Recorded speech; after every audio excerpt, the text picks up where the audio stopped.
Good day. My name is Jonty Sachs. I'm a partner at Jaltech. And at Jaltech, we are the fund managers for Infinity Anchor Fund. Infinity invests in businesses that generate rental income.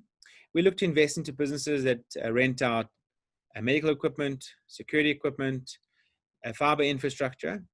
And today joining me is James McCormack. James is the CEO of Rise Telecoms. And Rise is one of the exciting businesses that we've just recently made an investment in. James, good day. How are you? Hi, Georgie. Yeah, very well, thank you. James, as a start, could you maybe give us some background into yourself and then give us a quick overview of the business model of Rise Telecoms? No problem.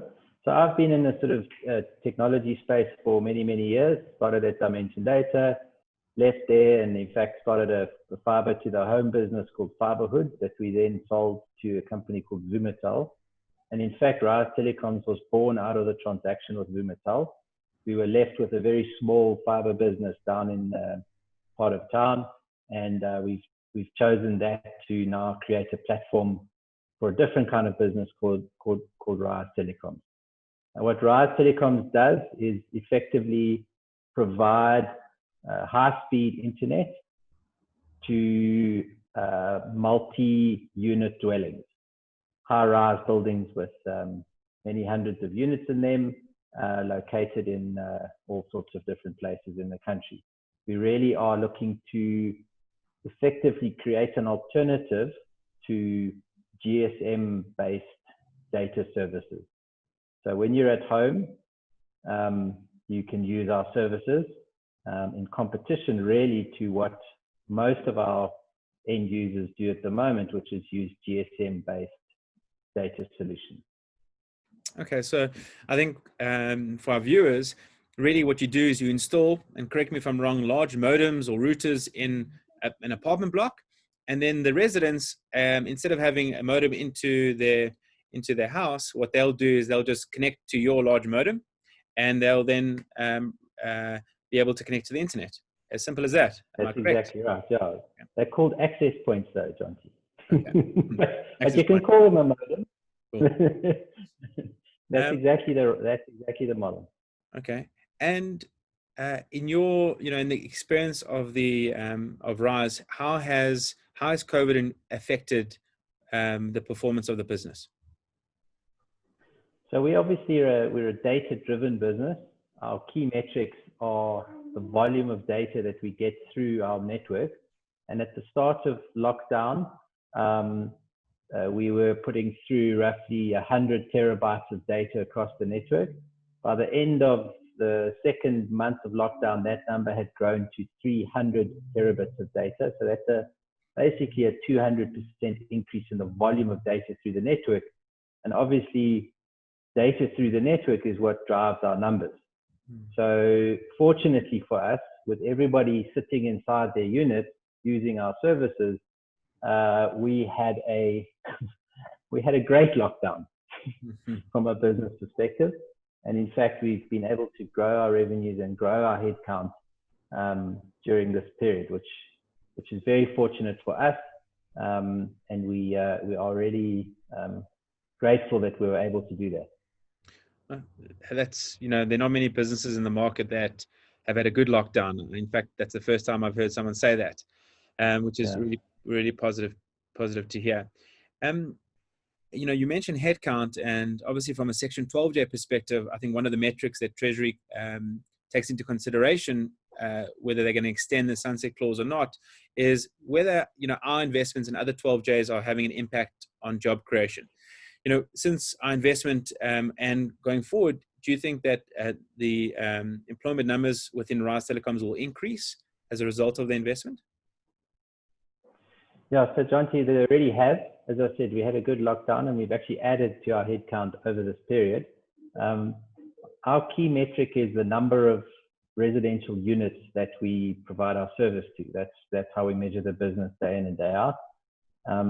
But for Infinity's capital via your structures, we wouldn't have been able to grow the headcount that we were able to grow with during lockdown, and certainly going forward, we see our unit count trebling over the next 3 years.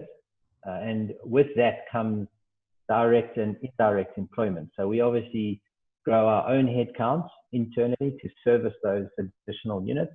And then we have an entire indirect force that is essentially doing installations, doing support, doing maintenance.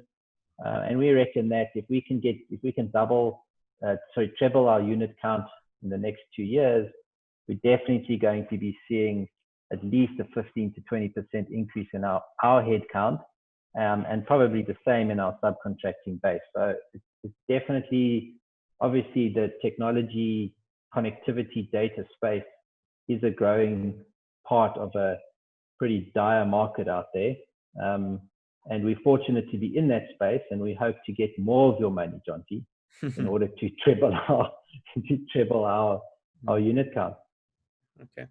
That's very positive to hear. I think you mentioned to me earlier that you have approximately 70 people, direct and indirect jobs, as a result of Rise's operations. I think, when investing into asset rental businesses, asset-backed businesses, one thing that's very important to understand from an investor's perspective is the creditworthiness of your end consumer. Could you give us maybe some background? Who is the end consumer? Who do you go for on a monthly basis to collect revenue, and how does that work? Yeah, so we basically have two sets of people who pay us money. The one set are the building owners, Jonty. So a lot of these building owners, because we are literally the only game in town in terms of the internal reticulation and connectivity solutions inside their buildings, that landlord community tend to be very stable, large property holders with many, many units under management. And they typically are choosing to effectively subsidize the internet for their buildings. So that's probably 70% of our revenue.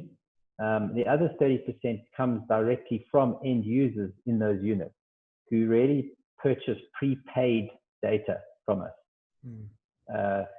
80% of those sales are online. So they go onto the Rise app and purchase with credit cards or debit cards. So really our revenue profile, 70% from large property holders and 30% prepaid data purchases directly from Rise. So from a creditworthiness, it sounds like a pretty bulletproof business. On the one side, you've got a property owner, and the other side, it's prepaid. So it sounds as if your revenue is quite consistent. And then just, last question, growth, how do you foresee growth in this market? Is there growth potentials? Maybe give us some insight into that. Yeah, so what we kind of kicked off Rise almost, as I said, as part of a larger business that we had.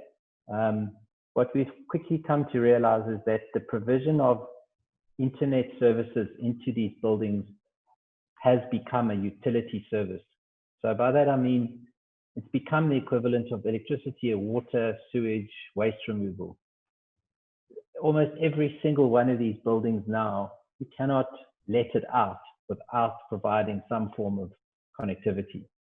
So we just think that if you then take the known universe of units, for want of a better word, that exist across the LSM, their current providers are typically the mobile network operators or Telecoms' old copper network.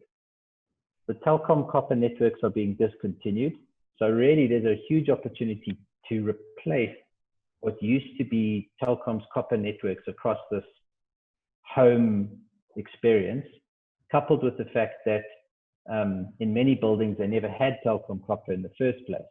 So if you put all those things together, we just think that probably a 400,000 to 500,000 unit opportunity for us, Jonty. Wow. Obviously, we're never going to capture 100% of that, but we definitely think that we can be a key part of that utility type approach from landlords to this provision of internet for their tenants. We're also starting to see it as a very important lever for them. So you can't turn off people's water. You actually obliged to leave a trickle of water. Electricity has all gone prepaid. So effectively, you can have a defaulting tenant in a unit. You have to provide them water and they can buy electricity prepaid. The eviction process is tricky. You've got a really nice soft lever if you are providing your tenant free Wi-Fi. Mm. So we think that if you put those all together, it's a 300,000-400,000 unit business that we could end up with. And, you know, that's obviously capital intensive. The profile of that credit risk doesn't change as you go on that journey. So it really is simply a function of accessing the most cost-effective capital in time to effect what is in our view, good old-fashioned land grab. Mm. No, listen, you know, the picture you paint, it sounds like it's become a basic service which you can turn on and off if there is an issue with payment. James, you've painted a really interesting picture, and we're obviously very excited of the investment. It was our most recent investment, and I think one of the few, you know, Section 12J companies in the market that are currently making investments, notwithstanding COVID. So we're really excited to be working together, and we look forward to grow the relationship and hopefully invest more and more capital as you grow. James, thank you so much for your time and your insight. Brilliant. Thanks, Jonty. All the best. Thanks.